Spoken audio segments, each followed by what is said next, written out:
Hello, everyone, and welcome to our next installment of the Jane Austen Summer Watchathon. And today we're going to be doing Northanger Abbey.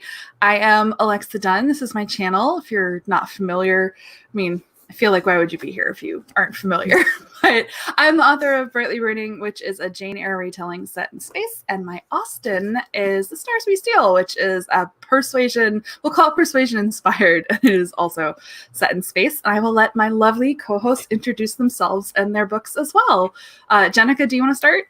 Yes, I'm Jenica Cohen, and I am the author of Dangerous Alliance, which is, sorry, I'm always doing this backward.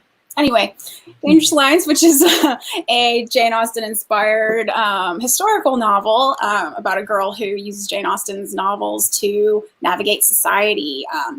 And yes, it's fun. And it has some like Northanger Abbey references, sort of. It's sort of like, anyway, so it's very apropos for today. Kathy, do tell us about your books, please. Hi, everybody. I'm Kathy MacMillan. I am the author of Sword and Verse and Dagger and Coin, which are a young adult fantasy set in a world where only the nobility are allowed to read and write because it's the language of the gods. They have nothing to do with Jane Austen, except that I would say, especially in Dagger and Coin, my heroine has a deep sense of irony. So there's that. I also write picture books, and I thought this was relevant because I feel like there's some real feminist themes in this book, even though they're kind of muted, or in this movie, I should say. So I thought I'd mention that I am the co-author of She Spoke, 14 Women Who Raised Their Voices and Changed the World with Manuela Bernardi, which is a very cool book that highlights these women, and then you actually get to press the button and hear them talk, which is pretty awesome. So. Oh, cool. That's very cool.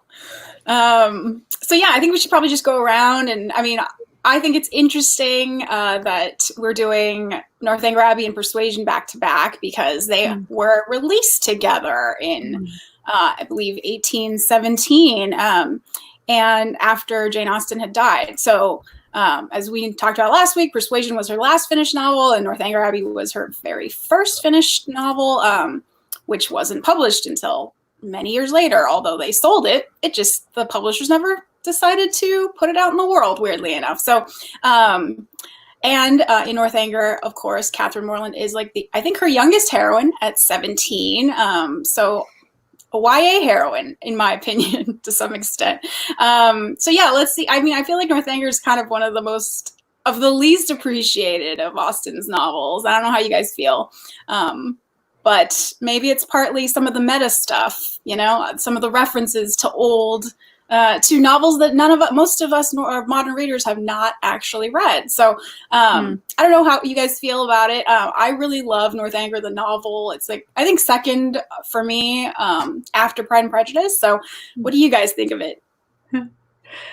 Well, I actually had not read it before I was asked to do this. So okay. Because I wasn't going to watch the movie without reading the book. So I did read it. So I read it pretty recently. And it's always interesting to read a book and then see the movie adaptation and I have to say, I appreciated the movie far more than the book.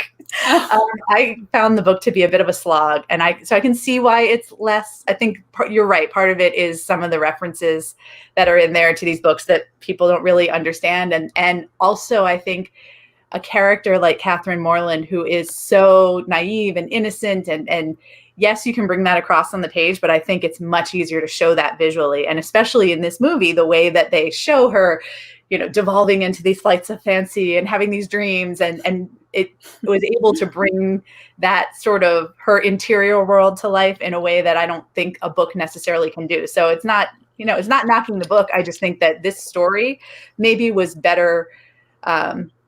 It was a better fit for a film than a book. Interesting.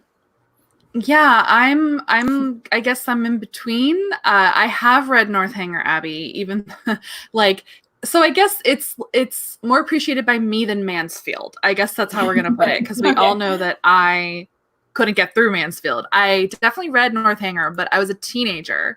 And I agree, it was very appealing to me as a teenager. I don't remember having any problems getting through it. I remember liking it too, but then I remember nothing about it. So when we were doing this and I turned on the Masterpiece, I was just delighted. I was like, oh, this is so fun and cute. I remember nothing. The only thing I remembered about the book was going to to Northanger Abbey itself. I remember that aspect of the brother and the sister. It had left my brain, so I should reread it. I didn't for this because my TBR is a monster, but I find it interesting. But I think it's less appreciated for some of those reasons. I remember getting none of the references and being curious, but this was when I was a teenager, so Google didn't exist. I do remember using what was probably like Ask Jeeves or like whatever we had at the time, trying to find out about Anne Radcliffe. I do remember trying to look this stuff up because I felt like I was missing context, but yeah, I feel like I should reread it, but I have now watched this PBS Masterpiece adaptation, not PBS Masterpiece, it was ITV, but it's on PBS Masterpiece twice in a month, and it was delightful both times.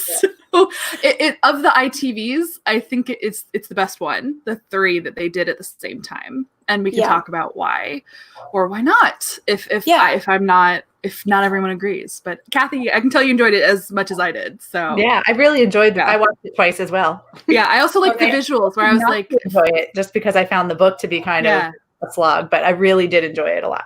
So you read the book first, Kathy?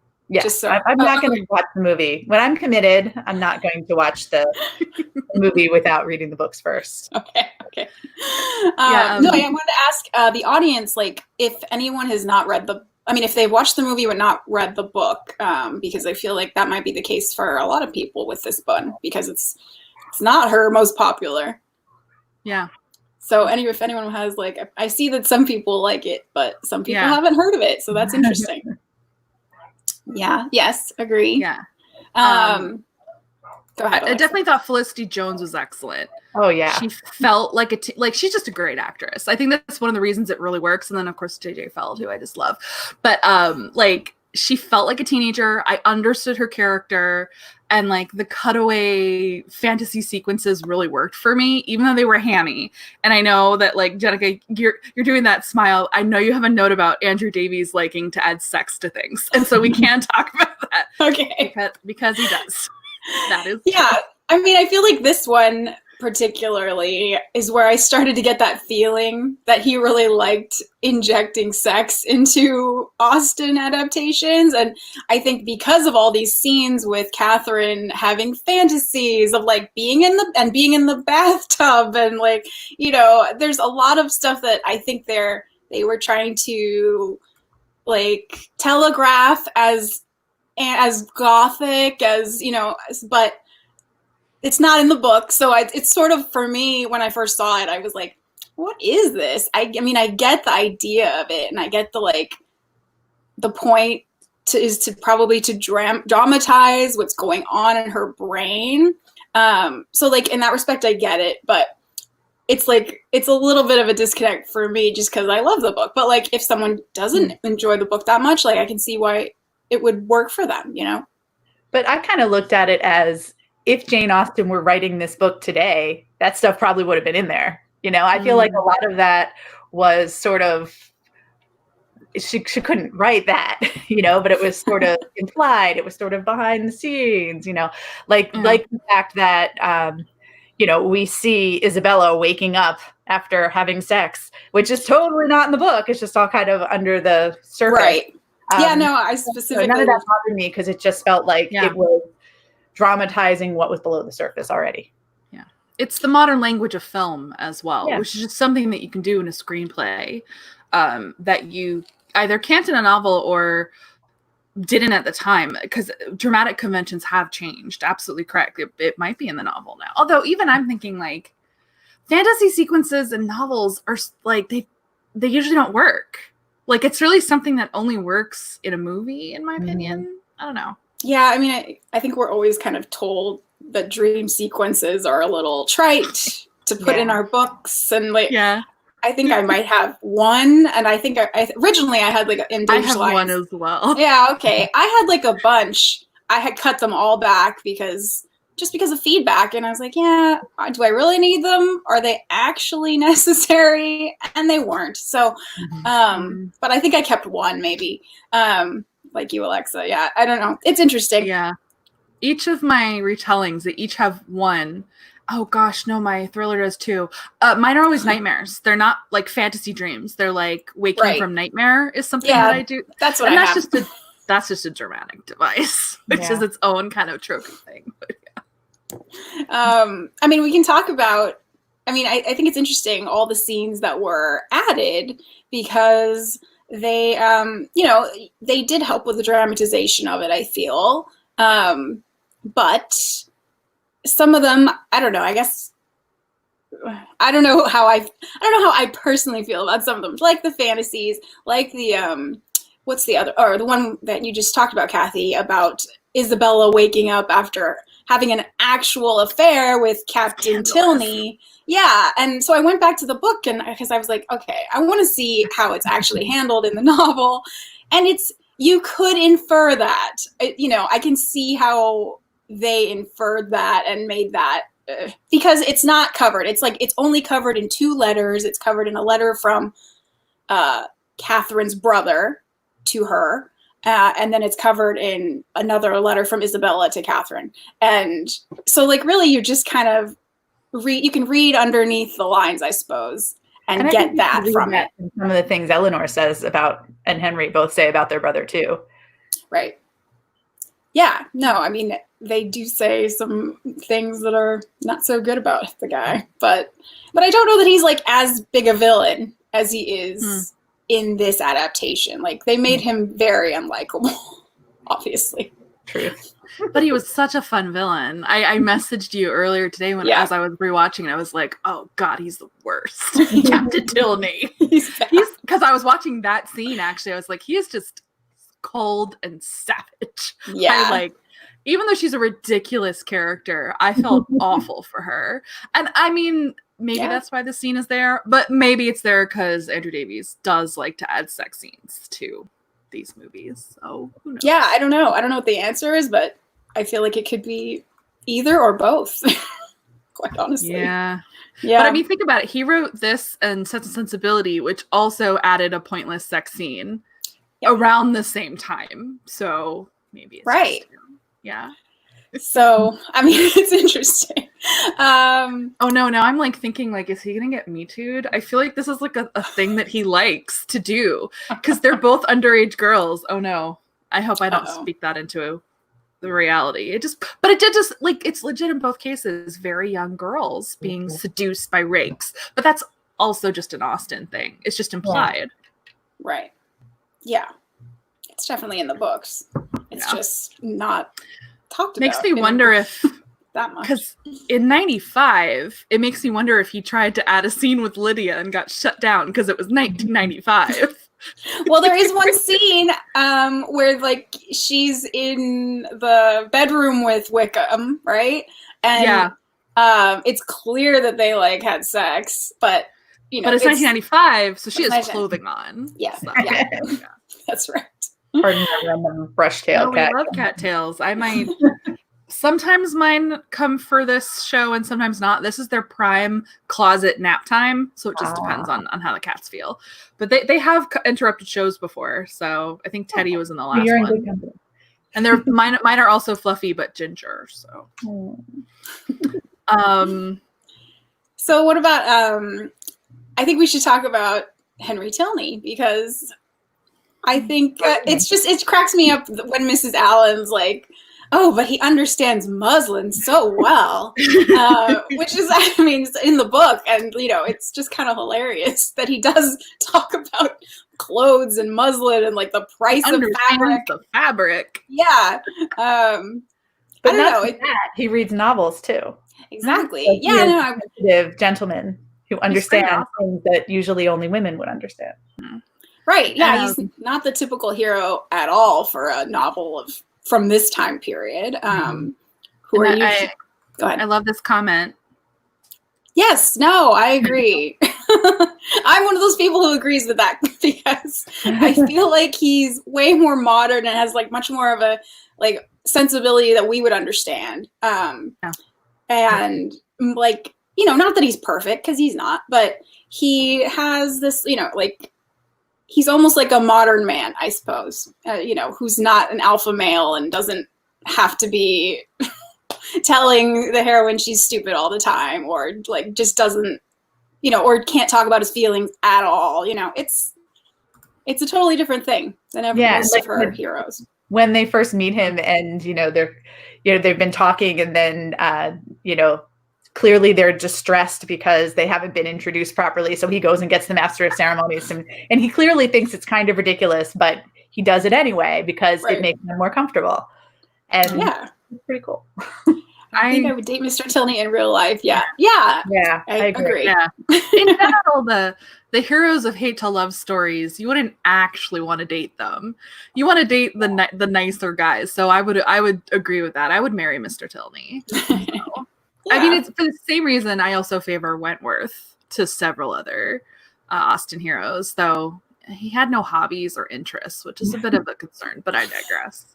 I love that Tilney has interests and hobbies. It's nice. Yeah. We know what kind of person he is. Exactly. Yeah. No, I'm curious. I mean, I think some people are saying in the comments, but he is awesome. I feel like, I don't know. I wonder if anyone else agrees that he's like more modern than some of the other guys in these novels. Like, I know we talked about Edward Ferrars in Sense and Sensibility, and how he's just kind of like he doesn't say anything, he doesn't do anything per se. He just kind of has his honorable, like, you know, stuff going on and tries to be honorable, which is fine, but you know, it's not interesting because this was written first, so it's almost like this was Austen's dream of a man as a young woman, and it's then like she met a lot of them and was like, this is how they really are. Here are the more realistic romantic heroes of my further novels. I think that is a great point. It's possible, but man, doesn't that happen to us all though? I feel like the hero we would write when we're 17 or however, I think she was in that ballpark. Very different from the hero we'd write at 30. Although I'd probably go in the opposite direction. I'd write a Tilney now and a Darcy at 17. Yeah. But that's an interesting comment, because one of the things about the story itself, whether you're looking at the book or the movie, is that it is a very I don't know, having been a good girl, you know, as a teenager, and having been taken advantage of by some guys, and, you know, being in situations where, just like John Thorpe talks over her, and like the scene of, and I will say, even though I found the book to be a slog, the scene where she is in the carriage and you know, he's tricked her basically into going to the castle, and she realizes what he's done. And like, I felt such visceral rage when reading that, and in watching the movie too, like because I've been there. I've been in that situation where you're just trying to be nice and make everybody happy, and then you just get stepped on. And but so my point in saying this is that, you know, she was young when she wrote this, but this is such a clear-eyed view of that kind of naivete. And it's interesting that she was able to see it so clearly, even while being very close to that age. Yeah. I know. I think this comment as well about the portrayal of Bath is different. And that's an amazing observation. It's like the way you dream of it at 17 versus how you see it when you're 20s. No, she was in her 40s, I think, maybe even. Late 30s. Maybe. She was 37 when she died, so she probably. No, I think she's like 41 or something. We gotta. You can tell we're, or at least I'm not a proper Jane Austen diehard. I thought I was. You're right. She was 41. So yeah. So she would have been 20-ish when she wrote Northanger, and much closer to 40 when she wrote Persuasion. So. Right. Yeah. I mean, she was also dying. You know, I don't know. Depending on I have to look at the timeline again, but I feel like she did go to Bath, I think, towards the end of her life to get maybe like they were trying to figure out what was wrong with her, I think. So, and I don't know if it totally correlates with when she wrote Persuasion, but it could explain Makes some sense. Mrs. Smith, a throwback to last week where we were like, Mrs. Smith is a plot device, but maybe she was also a bit of a self-insert. So that's possible. Yeah, I don't know. Yeah, that's a good point. Let's see. Yeah, no. Oh, we were talking about Mr. Thorpe, so we can talk about Mr. Thorpe because I hate him. He's the worst. Oh my gosh, they cast him so perfectly because that guy in the movie is so skeevy. Yes, he's so skeevy throughout the whole thing. Gosh, yeah. No, I was noticing at the beginning, especially when they first arrive in Bath, and like, there's all these kind of over the top looks from men at Katharine, but also like she does it too. You know, there's the point, I was trying to figure out if it's just like the male gaze, but then at one point she has this look on her face when she meets Captain Tilney, you know, their brother, and he's such a jerk to her. She makes this face that I thought was so hilarious. And the fact that she like kept it on her face and didn't care who saw her, I just thought it was such an interesting, like, different take on some of these Austen adaptations we've been watching where, you know, usually the looks are very like, you keep it to yourself, you know, there's a lot going on in your brain, but you don't, you know, facade is there. But in this one, I felt like the director, maybe it was a directorial thing, I don't know, but that a lot of the men were doing like straight up, you know, skeevy gazes. Yeah. Even at one point, like Henry Tilney does like a look that you're like, okay. But he's so and with Katharine, I think I suspect it was a directorial choice too, that, you know, there's so often where her emotions are entirely on her face. She has, and that's the thing, she's so naive. She doesn't have the ability to hide that. Like when Henry first shows up with Eleanor on his arm and she's just totally crestfallen and she can't hide it. Like it's, everybody can see what's going on there, but Katharine doesn't. She doesn't even know herself well enough to know that. Yeah. No, I mean, I think that's very like being 17 kind of thing too. I mean, so it makes sense beyond the social stuff. Go ahead.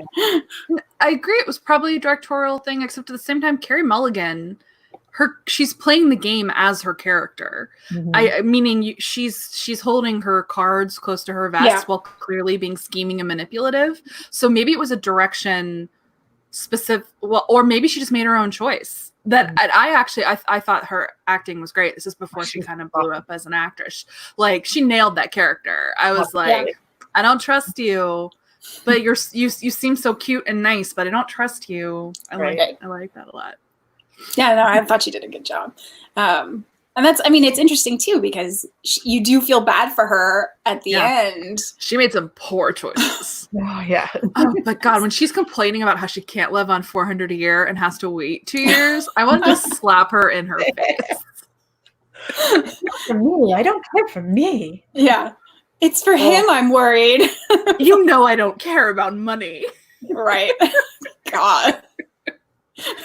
And Katharine buys it too, which is so sad, but I agree with this as well. Felicity Jones being a great teenager.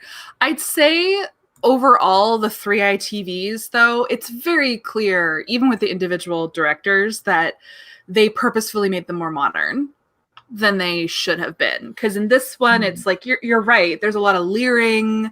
It's a little too forward. And then we know how I feel about Mansfield Park with the boobs and the hair. And that one, in some ways, I think also had some overacting.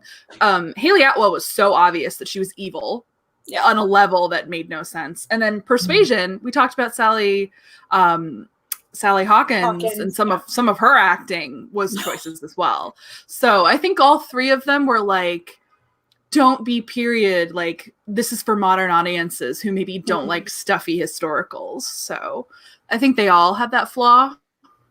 If it's a flaw, like I hate it less in some. I can forgive this one because the whole tone is camp, honestly. Yeah, no, and I think it's fine because they're, like you say, they're going for, it's a feel of kind of fun and campy. You got the narration of Jane Austen at the beginning and the end, which is cute. And like, actually, this is the only one that has narration that we've watched so far, I think, other than Mansfield Park from 1999, which has, you know, Fanny Price talking to the camera.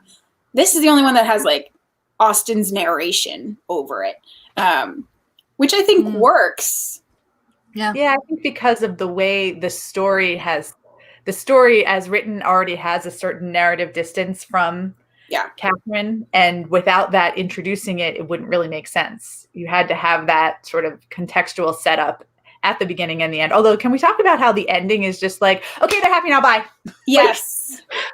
Yes, no, I was going to bring that up because it is super abrupt, and like it's even abrupt in the novel a little bit. But this one felt super abrupt to me too. It's like, couldn't you, like, you've changed a lot of things. Why not just mess with the ending a little bit? I don't know.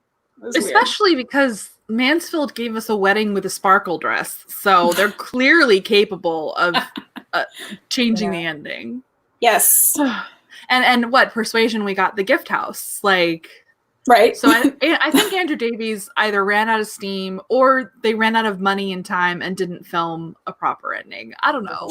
I don't know. It's very odd because like I said, in the novel that ending is abrupt. I mean, she covers it more. She covers the whole circumstances of General Tilney becoming or like finally getting over the fact that Henry and Katharine are going to get married, but because the sister Eleanor marries a lord, and so he finally is like, okay, fine. And Eleanor caught him on a good day, so he was like, fine, if they want to ruin their lives, I don't care. And and then things get better, and then it still has that same interesting last line is the same in both the novel and the movie, but the movie, because it's cut out some of that other stuff, it just feels like, oh, it's over. Okay. At least to me. The ending is definitely abrupt. It holds it back a little for me. Just a bit. I still really enjoyed it. I know. I enjoyed it too. And I love that you get the little, the cute kiss between, it's like kind of awkward, but cute kiss at the end. I think it's cute, but. So in the comments, I'm loving that people are talking about money and how it's really hard as a modern audience to understand the money. And I agree completely. This has always been kind of tricky for me with Austen as well. But as far as I could figure it, just watching all of these back to back, in Sense and Sensibility, weren't they living on $400 a year? Am I crazy? I think it was $400 a year is what they were reduced to. I thought it was $200 a year. Maybe I'm confused. It could have been $300. Point is, it was in that ballpark, and they still had a cottage with enough space that only the two older girls had to share, but they had 2 servants, and servants would live in the house with you. So I'm like, that's 2 servants' money, which means officially Isabel is terrible. Like, she would have at least been able to have servants, which I'm like, you're not poor. So that at least is some context. And then wasn't Miss Grey £50,000 was her fortune? And that would be the 1% now. That's basically like astronomical. Yeah, that's insane. And who got 18 a year? Or was it Darcy who had 18 or 20? Darcy has 10,000 a year. 10. So that's like, that's probably the equivalent of making like, mid 6 figures a year, probably. Yeah, I'd say that's fair. Probably, right? I think that's fair. Yeah. Like he's richer than any of us. Extremely rich. Not as rich as the nobility, but extremely rich. And then the Bennets, just based on their situation, I feel like they probably fall in the middle of a lot of the Austen families in terms of the money they must have. They feel pretty middle class. They're just they're cash poor, and like they can't keep their house, and they don't have tons of money, like physical, right? I mean, I don't know. So since we're going into Pride and Prejudice next week, I'm gonna have to like relook at some of these things. Maybe we'll research the money and talk about it when we talk about Pride, because I would agree. I've always found it very opaque. But also because when I was into all these when I was much younger, I had no understanding of money. Not like I do now. Yeah. In terms of what one can live off. I think first I felt the same way. Like when I read the books, I didn't quite understand how the money worked. And I think later on when I got older, I decided I should like figure out what this actually means. And so I did, went to some like historical economic calculators to try and figure out what 10,000 a year meant. And I was like, okay, like, you know, there's some resources online to figure this stuff out, but it's not easy. It's not, there's no real context in the novels. Just like for the Mysteries of Udolpho and all the other things they talk about in this book, it's like, what are these books about? And, you know, so like if you're interested, you have to kind of go do the deep dive. But well, in historical context, so they couldn't buy beef for sugar. That wouldn't be a thing now because, at least for the most part, there's no like import export. You can't afford this thing because it costs astronomically more, like, because trade just doesn't work that way anymore. So it's hard to say what it means that they couldn't afford beef or sugar, which definitely would have been expensive because those would have been imported in England. Well, no, I mean, like, England had its own beef supply, but it definitely had to import sugar. So like it's hard to, like, it's so hard for us now to gauge it without the historical context. Oh, here. Yeah, I love it when people know these things. The Bennets were 2,000 a year, Bingley 5, and Darcy 10. So to me, like, still that says the Bennets are not the poorest Austen. No, they're not characters. They have more than one would imagine. Right. So. It's just that the daughters don't have dowries really, or have barely any dowries, and that no one's not one of his kids are going to inherit his house because of the entail. So, but yeah, like in this one, it's interesting because after rereading a bit of Northanger, I found out at the end that Katharine actually has the fortune of £3,000, which is not at all talked about. That's a good amount of money. Yeah, it's a perfectly fine amount, which is another reason why the general is like fine with it at the end. Yeah. It's like thought she was like dead poor. That's apparently a decent dowry, all things considered. It's all right. Yes, it's totally decent considering they have 10 kids. Like, yeah, that's so many children. Yes. So maybe they're actually pulling about the same amount of money as the Bennets. They just have way more kids. Yeah, that's possible. Because I mean, just that they could give her brother $400 a year, that seems decent to me. So, right. Yeah, I don't think it's bad, and I think also that no one had to get a job. So, different times. Very, very. Let's see. What else did you guys like about it? I feel like. Well, do we want to talk about just like how J.J. Feild is just like Bay? I love him. I saw Austenland first, so I was already primed. Okay. I know. I like him so much in Austenland. I liked him in this, but like he's so much better, slightly better, I feel, in Austenland. But he's a more rounded character in Austenland. Too. Yeah, he has a little less to do in this one. But oh gosh, now I just want to watch Austenland again. So we might have to put that next after. I mean, I love all the meta Austens, like the not literal Austens. Like they're delightful because you can really argue about those because it's so subjective whether you like how they honored Austen. I love that stuff. So. Yeah. Well, I mean, I thought it was. Go ahead, Kathy. Sorry. Oh, I was going to say one of the things I really enjoyed about this film that I didn't know going in was that a lot the house that they used to film Fullerton was the same house used in Becoming Jane, which is my favorite movie of all time. Oh. And at the end, when she goes back and she gets out of the carriage and she's at the gate, I'm like, I know that gate. Jane, run away from that gate. So that was kind of cool. Oh, that's a good one too. Apparently, but Amazon was telling me a lot of the costumes were used in all of the other films filmed around the time and in Becoming Jane. So that makes sense. Yeah, it makes sense. Interestingly, the house they used for Northanger Abbey is also used in many movies, but one of them in, I think, a bunch of Jane Eyre adaptations, actually. I'm pretty sure it's the same house from the miniseries that I love. It is. Yeah, the one with Toby Stevens. Yeah, they used different angles, but there were a few angles. There was like, I know this house. I saw the tree, like the proposal tree. I was like, I know that tree. Yeah, it's the same house. It's called, I think it's called Haddon Hall. I've actually been there. It's in Derbyshire. It's totally cool. They also filmed like the Princess Bride there. They filmed, like the courtyard where in the castle in the Princess Bride is filmed in their courtyard. Bunch of movies. Anyway, like almost any movie you can think of with a castle-y setting in England, they used that place. It's really kind of funny. Yeah. So wild. I someday want to do the Jane Austen tour, like where you go to England and you just go to all these places, because that'd be so fun. One day when COVID is done, hopefully.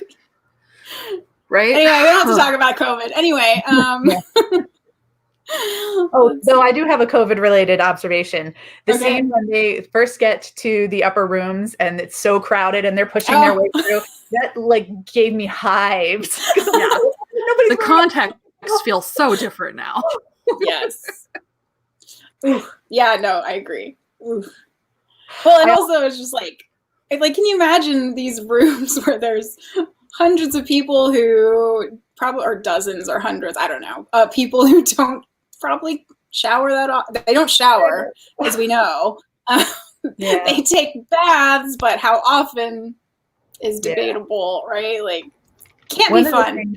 I think the movie did really well, and the book too, is that particular sequence, actually, when they first arrive and they don't know anyone and they sit there talking about how uncomfortable it is not to know anyone, not to have a large acquaintance. And like, I felt that viscerally too, both in the book and the movie. That's something that this movie did do very well, especially because I went into it remembering literally nothing about the book except that there was a brother and sister in it, which isn't great. I felt so many scenes. I felt the awkwardness at that party. I felt all the big teenage feelings. Like it's an adaptation that did a good job with essentially showing you feelings and customs, and like, even if it's over the top, I got everything they were trying to put across to me. They did a good job. Yeah, I agree. I mean, I think it's over the top in a good way. I don't think it's like, for me, it doesn't go beyond the threshold of like, okay, you've gone too far. But I think it's just right because it's clearly what they were going for. So yeah. Well, if you think about it, if we're trying to get across the perspective of a teenage girl with a large imagination, everything is huge. Like that moment of, it's so uncomfortable to not have a large acquaintance isn't just, this is a small thing. It's, oh my God, I'm so unpopular, you know? Oh yeah. I'm at the biggest party and no one will talk to me. Yeah. Like when they sit down at the table to eat or drink something, and then the tea room, and everyone's looking at them like, who are they? Mm-hmm. And you can see, she's freaking out. I was so upset at Mrs. Allen, though. She pushed past those women who were going for those seats, and she set them up for failure. Exactly. I'm like, that is a move, and then when Felicity Jones did such a good job with that whole where she stands up just like very awkwardly, I felt that, and then Mrs. Allen just like being slightly oblivious. I was like, oh, you're the worst chaperone. Like, why are you even here? But thank you for buying me a dress. Yeah. I love that we got to go shopping. That was pretty awesome. Yes. No, it's I feel like it is kind of a YA novel, almost a YA novel, because it deals with so many of these feelings that a teenager would be dealing with, and stuff that three of us write, obviously. Yeah. So it's interesting because you wouldn't.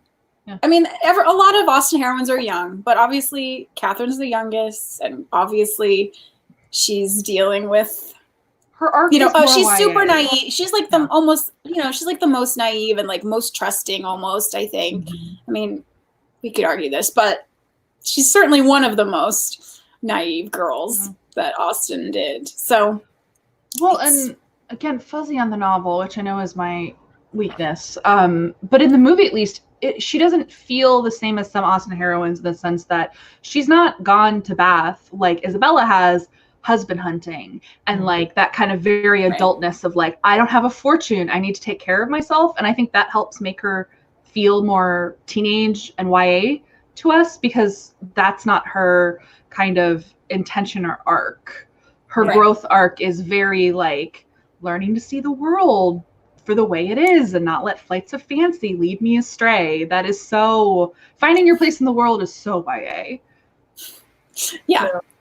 And I think part of the reason that the book didn't appeal to me as much as some of the others is that Katharine as a character doesn't really do a whole lot. Like, stuff happens to her, but I actually, as I was watching the movie the second time, I kind of made a list of all the decisions she actually makes, and the moment where she stands up in the tea room is one of them. Burns the book, that was like her big yeah. moment, right? And there was another one. I'll have to find my list, but when she goes out of her way to apologize to the Tilneys after, ghosting on them for the walk. Like she actually makes a choice and does that. And when she sneaks into Mrs. Tilney's room to see the portrait. Right. Like that's really it. Everything else just happens to her. So I think that's she also makes the choice to open her mouth with Henry and say some dumb things. So. Yeah, that's true. She does. But I feel like part of the reason that I struggled to get through the book is because she just doesn't have a lot of agency as a character. But when you think about what her arc is, that kind of makes sense because she is the nice girl who's kind of having all this stuff happen to her, and she has to kind of figure out how to push back with that. So it's a challenge. Yeah. I like this comment just because I agree. I also thought she was 15. So when you clarified that she was 17, I felt better. Okay, good. Well, they do say at the end that she's 18, and I was like, did we lose some time? What? Yeah. It was me when I saw it as well. Yeah, because I think that line comes from the book too, because when the book begins, she's 17, but then they have to wait a year-ish before they can get General Tilney's consent to marry. So that's by that point she's 18. So well, and also, but I don't know why they didn't. 15 is very young to be out in Austen society as well. I should have put that together. Yeah. Yeah, 17, I think, 16, 17 is kind of that age, the age. I like this comment as well because I agree completely. I think Isabella's she's sympathetic in a way. Like, I didn't like her, but I understood her. Like, there was clearly a lot of pressure on that family for her to marry well, and that scheming didn't come from nowhere. So I kind of feel bad for her. She's not as vicious in the way that, say, a Mary Crawford is. Like, but she was still pretty bad. So. Yeah. I mean, I think in the movie you feel more bad for her than you do in the book because of the scene with her waking up in the bed. Yeah. I also feel that so this was an earlier Austen, I feel like if she'd written this later, oh my gosh, my brain, Catherine's brother probably would have taken her back, and it would have been a classic Austen miserable marriage. Oh, that's an interesting point. Yeah, I feel like there's a lot of happy endings in here that, like, if this were Sense and Sensibility, he'd be in a miserable marriage with this woman who doesn't really love him and is disappointed with their income. Right. Yeah, that's an interesting point, Alexa. Because we don't have one of those in this book. Or it's definitely and maybe someone asked further up, like, and I missed putting the comment on the screen, but why we think that this is one of the less appreciated Austens, and it's when you think about it, compared to like some of the beloveds, it's a little less complicated. It doesn't have some of the complex side plots and characters just compared to some of the others. I think it's got a pretty juicy main arc and side arc, but it doesn't get as complex in terms of how it lands and portrays marriage and relationships and money and class quite as much as some of the other ones. Which, I mean, she was really young when she wrote it, so I understand. I mean, I feel like what she was trying to do, like a satire more than that's the other reason more than anything else. So, here. What were you saying, Kathy? Sorry. I was saying the themes are a lot broader, and I was basically saying the same thing because of the okay. Yeah. And there's someone who has a comment about naive heroines maybe being more traditional in this time, and I think that's true. That's certainly what Austen's implying in Northanger Abbey, is that all these Gothic style heroines are quite naive. They go into these places or they go to like exotic locales like Italy, where exotic for Britain at that time, I guess, but where these awful things happen to them, and they get kidnapped, and they get there's skeletons in closets, quite literally, and they get locked in. There's stuff in chests, and that happens in Northanger, and because I did a little deep dive into this stuff when I was writing Dangerous Alliance, and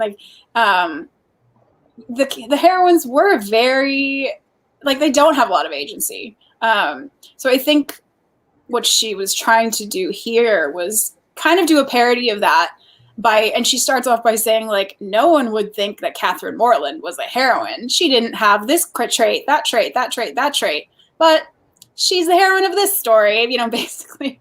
So it's like it's setting you up right at the beginning to think, okay, this is going to be a little different than what I expect. Yeah. I also agree with this because part of the reason I in the description box I put poor Northanger Abbey, and I meant it because I enjoyed the ITV one so much, and I'm like, this could really, it is so much fun. It totally needs another adaptation. Like, there's a lot to play with. I agree. Yeah, I agree. Maybe if there were one, and this one did it through the fantasy scenes, but like if there were one that did it like really explained more context of the Gothic novels and how they were seen, like, to make it a little more clear. Because yes, I do feel as a modern reader, I'm missing some of the intention of Northanger Abbey. I still enjoy it, but I know that I'm lacking in part of my understanding in reading it. Right. Yeah, no, like, interestingly, we had to read this book in high school. Yeah, I think so, Nancy. I believe that's true. But because there actually is a thing at the beginning. So I guess Austen did some edits to it after they got the rights back from the original publisher. And then she wrote, we don't know, I don't think they know what she edited per se, but originally it was called Susan, and Catherine's name was Susan. So she changed it. She changed a few things. I don't know if they know what besides that. And then she wrote a little note at the beginning, which appears in the original volume, about how she knows that some of these references may be like dated even for whatever it was, 20-ish years later, maybe. And so she was worried about that, apparently. But I think it was also partly to make it clear that, I'm parodying an art form that's maybe not as popular now as it was in the late 1700s, you know. Because she fixed it. She fixed the novel. Yeah. Right? Yeah, that's true. I mean, like, she certainly changed how novels, you know, went on after her. Like, things changed, obviously. And, you know, we could talk too about, if we ever do the Jane Eyre one, we could talk about how much Charlotte Bronte hated Austen's novels. But, you know, because it's a totally different aesthetic. Go figure that most Austen fans love Bronte. At least I do. I know, I do too. I feel like most do. But they are very different. I mean, we could do Brontes. I'm always happy to talk about the Brontes. I have salty Wuthering Heights opinions, but whatever. I mean, I think that's natural. You're either a Jane Eyre girl or a Wuthering Heights girl, and I'm a Jane Eyre girl. Yeah, me too. Let's see. Yeah, so Alley Cat says she thought people understood the in jokes about the novels because those novels were well read, and yeah, I think that's true. But whether they were as well read 20-ish years later when this book came out is debatable. Now, so right, and they're not read at all now, unless you're literally, you know, doing some kind of deep study into yes, exactly. Yeah. So. No, we read this in high school. We had, and for like my AP Lit class, and the girls' thought was that this one's short. The boys will actually read it, maybe, and like I don't think that happened. And see, that's your teacher made a misstep because I also read Jane Austen in high school for AP Lit, and my teacher was smart. She did Pride and Prejudice. And here's the thing, that book transcends because it's so entertaining and it's got amazing pacing and it's funny. So the boys had no problem reading Pride and Prejudice. She she pulled out the big gun. She was like, we're just going to read the one. And we watched the miniseries in class, which was actually the first time I'd ever seen the miniseries. Because this is back in the dark ages where like you had to own a VHS to see something. And so that was my first opportunity to see it. Oh, that's great. Which we'll talk about in the next one. But yeah. I wish we had read Pride and Prejudice instead. Right? It's such a crowd pleaser. And there's but it was long enough that they were like, they didn't think the guys would read it either. Northanger is short, to be fair. Yeah. I don't know. But yes, harder to appreciate, I feel. Yeah, it's just like of all the Austens, like if you're going to pick a short Austen, pick Persuasion. Yeah. In my humble opinion. Because we know I love that book. Although having discussed it last week, now I have all sorts of questions about plot conveniences and plot devices that I'd never really examined before. I'm like, is part of my favorite book lazy? That's what's so fascinating about looking at them now. I need to reread it. Yeah. Well, I mean, I guess we're already talking about like the novel, how novels are perceived in this movie. And you know, there's those scenes where John Thorpe is like, oh, I don't read novels, but I read this one. Yeah. And I read The Monk. And then, but in the book, it's actually like, he says, oh, I don't read Radcliffe. And then he says, but I read this one. Doesn't he say like, I read Udolpho or something? And she's like, that is Radcliffe, but like doesn't want to offend him. And he's like, oh, is it? I can't tell anybody apart. God, you could have that conversation now with a lit bro. Like that could happen. Just insert whatever female author where they'd be like, well, I don't read like I don't read YA, but they love the Hunger Games. And you're like, let's sit down. Yeah, totally. He's a lit bro. He's one of those guys. But even then, he's like, he doesn't like to admit that he reads novels, really. And then you get that whole scene with Henry Tilney talking about how much he loves reading novels, and like, and which is another thing that's not very, it's an unusual thing for a hero of a story to be talking about or admitting. But I do think it's kind of sad at the end when she burns her copy of Mysteries of Udolpho. Yeah. It's like, is that the message? Right. That was a little much. We could put it away, maybe. Right. Just put it away. Or be like, okay, clearly I was silly. I don't really need to burn the book. That seemed like a step too far for me. That is very sad, because it's like, even the silly books we love in our youth, like, I don't actually believe in guilty pleasure reads or like being embarrassed about things. And so I wouldn't burn my book. I'd be like, yeah, I love that book. Yeah. Now I'm reading different books. We're good. Right. But it's a different time. So, and I did read books similar to that when I was a teenager. Just, not that version. But I read the not literal Harlequin teen romances, but I read books that were clearly written on that model for teenagers, and I loved them. No regrets. No shame. Yeah. You shouldn't have any shame because so good. They were so cheesy.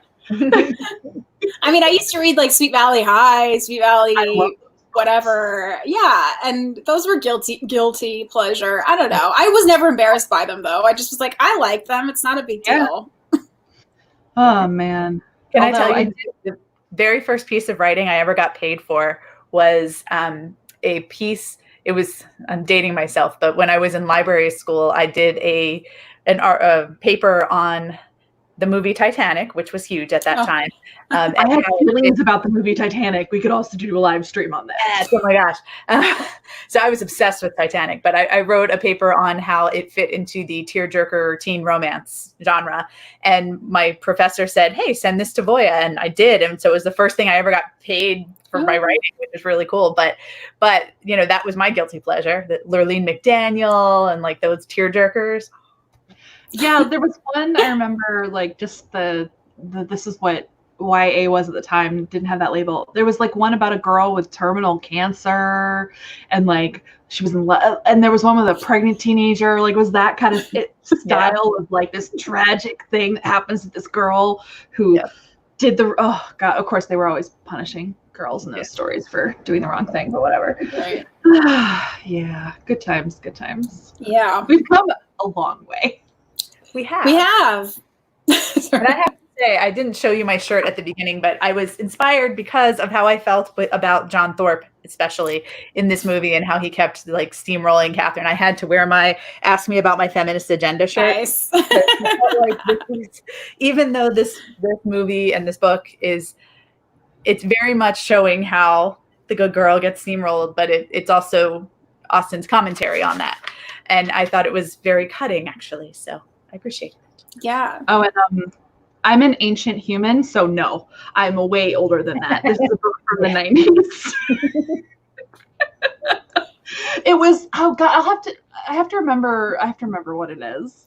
There was definitely one that I read that I remember though by she's now Katharine Applegate, K.A. Applegate, who did Animorphs. She also wrote a book. I'm pretty sure sharing Sam with hers.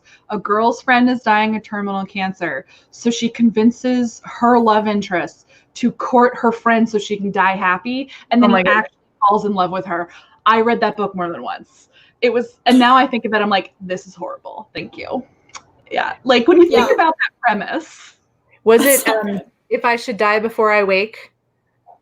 It's possible that's one that I read. 6 months to live. Like Lurleen McDaniel. Very, very familiar. Exactly. Yeah, like good times. Yeah. Cyclet never dies. Like it just cycles. It cycles. So yeah. Okay. What do we think of some of these other manufactured scenes they did? Like the stuff with Henry and Katharine, the apple picking, and the taking a ride to see his parsonage, which in fact in the book, like they go to his parsonage, but it's like the whole family goes and takes her, and it's like clearly like, oh, what do you think of his parsonage? Wouldn't it be great? Basically like implying like, what would you do to this place? You know, if you were the mistress of this house, you know? So it's not like it's totally sanctioned. It's not like at all. That dramatically, that definitely would have been better. They must have been pressed for time and pacing to go with a montage instead, because it feels like filler. I don't mind it, but it is definitely filler. It's meant to bridge a gap. Yeah, I mean, I guess it moved the story in the direction it needed to go. Yeah, exactly. It did it quickly, and it showed. It showed not only Henry and Katharine coming closer together, but also how relieved they all were when the general went away. So I thought it was fine. Yeah, I didn't have a problem with it. I just thought it was interesting that stuff's not at all in the book. And then the part about, and then I also thought it was interesting that in the book she tells, or after the whole thing goes down where she's super embarrassed about kind of implying that maybe his dad killed his mom or something, he doesn't disappear. He's still there in the book. And like, he's kind of like, is she all right? And is very nice to her. And then and then she finds out that her brother has been jilted by Isabella, and she tells him and his sister. So it's like the three of them having a whole conversation about it. But actually most of the dialogue that they've given to Eleanor in the movie is actually Henry's. So I thought that was interesting too, because that is interesting. They were like almost trying to make that scene where she's so embarrassed into a bigger thing than it actually is in the book, you know? Well, I guess part of the reason is because there isn't really a big climax in the book. Yeah, I'm sure that's why. To adapt, because like I said, she doesn't really do much. Not a lot happens. She doesn't get to Northanger Abbey till halfway through. Yeah. That was my biggest memory of reading the book. Is like, when are we getting to Northanger Abbey? What is going on? Why are we hanging out at Bath all the time? So I think I remember that from when I was a teenager. That feeling of, why is it called Northanger Abbey? I feel like I was doing that. Yeah, well, interesting that it was originally called Susan, and then that would have made sense. Changed it. Like, it could have just been Katharine, I guess. Yeah. I don't know. Northanger Abbey had been talked about early on, and she had wanted to go see it. I don't know if it had been mentioned in the first half of the book. Right. Yeah, no, it's an odd choice, for sure. Let's see. Yeah, no, I don't know. Anything else you guys want to talk about? Like, I think this movie's so cute, but yeah, that's the thing. I'm just so thin on the ground because I haven't watched it. I mean, I haven't read it in such a long time. Yeah, I'm just here like, I enjoyed that. I have to say, I thought the casting and the performances were excellent, and I think that all of them were perfectly cast. And they really lucked out that, like, because I think when they cast Felicity Jones, she was no one, and they lucked out that she was that talented, and then she blew up. Because I feel like now people will watch it because she's famous. Yeah. They good casting.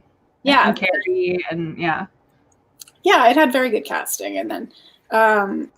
I think this one I didn't have any problem with the costumes. You know, there was maybe some. There was actually not much, but like there was one scene where Henry had this awful cravat, and I was like, "Ooh, that's not good." But that was it. That was the only thing that annoyed me the whole thing. Yeah, it's.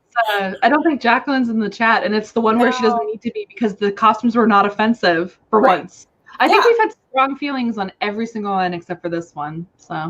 About costumes. Costume wise, yeah. No, this one I just thought was fine. Like, were recycled from the other movies, so right. So there you go. Well, and again, what it brings up for me this bewilderment with the 3 ITV movies, and they were co-productions with WGBH. So actually, when I corrected myself earlier that it wasn't PBS Masterpiece, they were PBS Masterpiece. Okay. Productions. Yeah, this is like TV nerdery. Fun fact, WGBH is really, really fascinating. It's the only public broadcasting station in the United States that does lavish, expensive co-productions with the BBC, ITV, etc. Like they have massive budgets, and anything you see on Masterpiece nationally is produced by WGBH in Boston. Right. I interviewed for a job there once and did not get it. I would have been so good at that job because I had seen all of their movies. Anyway, but they're behind a ton of the like big costume dramas because they come to the table with money. Basically, they have American dollar bills, so like BBC usually goes with them, but in this case, ITV. The 3 are so different in terms of quality and how they spent their money. It has to be that they just gave the producers of the 3 carte blanche, like to do whatever they wanted, because they applied it in such interesting ways. And this one, like, spent it on costumes. They must have, because we didn't notice. And they spent it on hair people because we didn't have any problems. And I think they just got lucky that the actors are as good as they are, because I don't think they had to spend a lot on them. Whereas the other 2, we've talked about my conspiracy theories about their deficits. And I'm telling you, Mansfield Park, they blew their budget on the cast. They had to have, because they didn't spend it anywhere else. And then Persuasion's in the middle. I don't think they blew it all on acting, on the actors. Right. But then they didn't. I digress. I feel like this one, they probably spent the majority of their money on Andrew Davies writing the screenplay. That's probably their biggest line item. But otherwise, I'm very pleased with all their choices. Yeah. Oh, I love. Is that a dog tail? No, tail. My cat is bathing himself next to me. Scandalous. You can't see, but I've got one sitting directly under my computer and one running around. You just do live streams with pets. Anyway. Well, I feel like I've taunted people with her tail. We have to. Ooh. Yeah, there she is. Yay. So cute. Fun fact: she's named after Mary Winston Jackson, NASA engineer, the same NASA engineer that the NASA headquarters in DC is being renamed after. So Mary feels she's a better namesake than a building, but yeah. I love a fluffy kitty. Let's see. I think some people were saying before we close out some cringiness at the whole murder accusation, which of course that is the point. Yeah, it's like so there's embarrassing a lot of in this movie. There is. A lot of different ways. Strike a good tone. Yeah. I was laughing as much as I was like in suspense. I will say I was very worried about her when she had to travel by herself by public coach.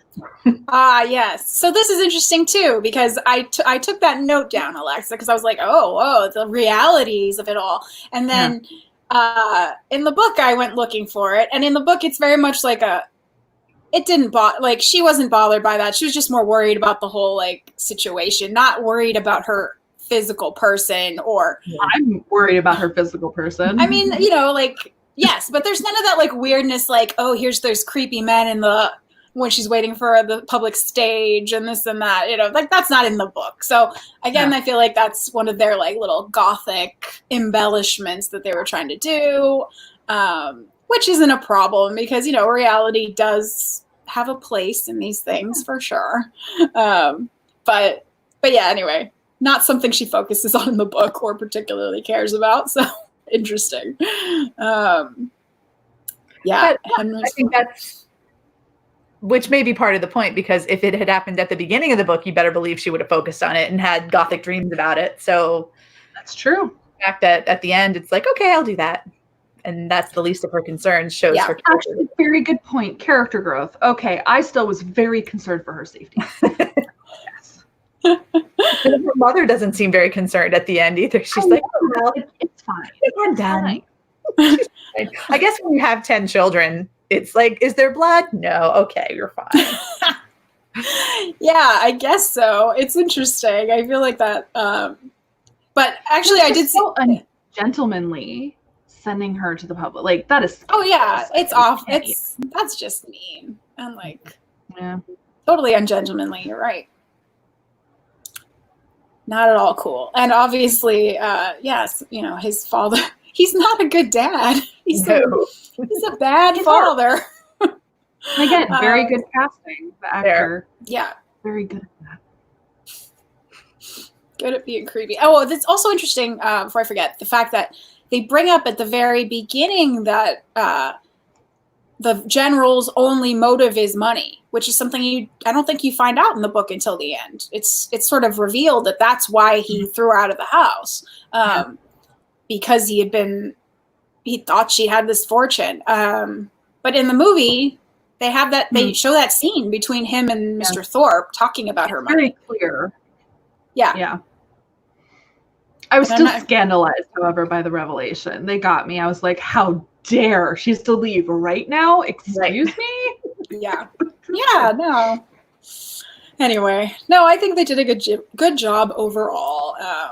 Yeah, this is one of my like new recommends because like I hadn't watched it until now, and I'm honestly just mad that like whole 13 years went by and I didn't watch a perfectly good Austen adaptation. It's because Mansfield was so bad. I basically was like, I can't watch that other one. I'm not going to waste my time. Wrong. Well, I'm glad we got you to watch something new. I'm glad. It's the only one that was new to me in this whole series, the adaptation. So, right. Yeah. So. Other than the bad Mansfield Park, I had started watching it in 2007, and I hated like the first 20 minutes so much that I just turned it off. So it's bad. Yeah, it was bad. Anyway, well, I feel like we've talked about it in quite detailed terms, guys. I don't know. Anything else? No. All right. I guess we're good. Thank you guys all for coming and for talking about Mansfield. I mean, for talking about all of these. But yes, Northanger Abbey is what we're talking about today, obviously. And thank you, Kathy, so much for joining us. Yeah, show them your books again, just for the heck of it. Okay. I'm the author of Sword and Verse and Dagger and Coin, which is a 2-book duology with different main characters set in a world where writing is the language of the gods. And sounds so cool. Co-author of She Spoke, 14 Women Who Raised Their Voices and Changed the World, where you get to read about wonderful, inspiring women and hear their voices at the touch of a button. And let's hear from Shirley Chisholm, just because. Maybe. I believe there she is.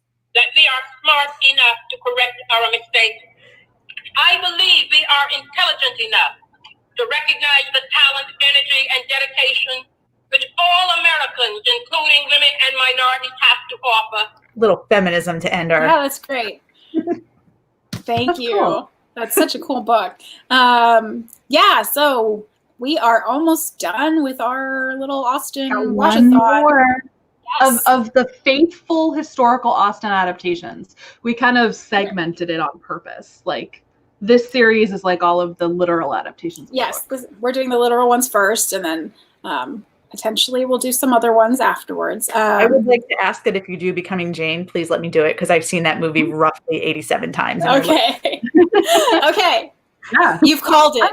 We've got you on the books for that one if we do that one. Yeah, people are naming all the things I have strong feelings about. I have so many strong feelings about Lost in Austen. Like, Yes, very, very salty. I like that. I really want to do that one Becoming too. Jane will be interesting because I have a good such idea. conflicted feelings about Anne Hathaway in it. I love Miss Austen Regrets. But even that, like, anyway, that whole other episode. Well, we could do those two together. Actually, that is not a bad idea. It's actually a good idea. The real Jane ones, Right. Yeah. All right. So another thing where we will And consider Austenland. this. I could shout about Austenland forever. Me too. I Yeah. love Austenland so much. So yeah. I might even reread the book. Like, it might be worth rereading the book as well. they're very the adaptation choices between Austenland the book and the movie were brilliant. Like, really smart choices. Yeah. And got to give full credit to Stephenie Meyer because she is the reason that movie got made, and it's really good. I know. Randomly. It's so randomly good. You wouldn't necessarily think it would be, but yeah. Well, let's see.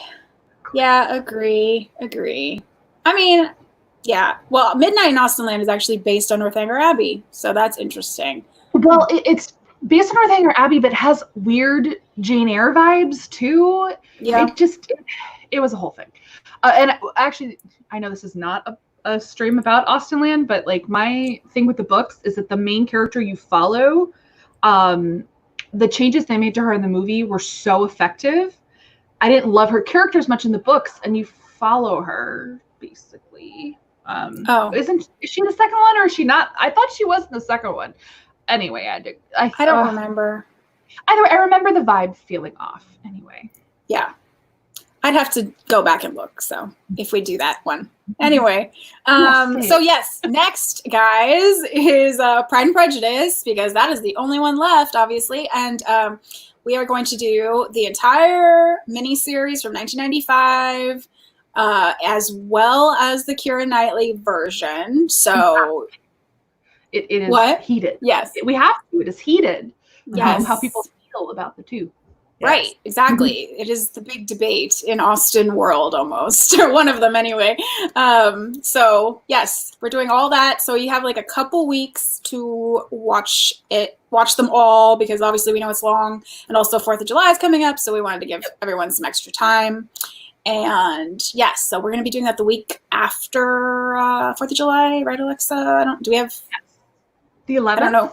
The 11th, I believe. Watch our social spaces for confirmation of exact date and time. And the miniseries is on Hulu? ? It was recently, so I got to look again. We checked all of them before we started the series. Hopefully it's still there. The movie is definitely on Stars. I watched it recently. Okay. Good. That's exciting for me. Love it. Well, thank you guys for sticking with us, and thank you, Kathy, again. And yes, we will see you all in a couple weeks. Yay. Thank you. Bye.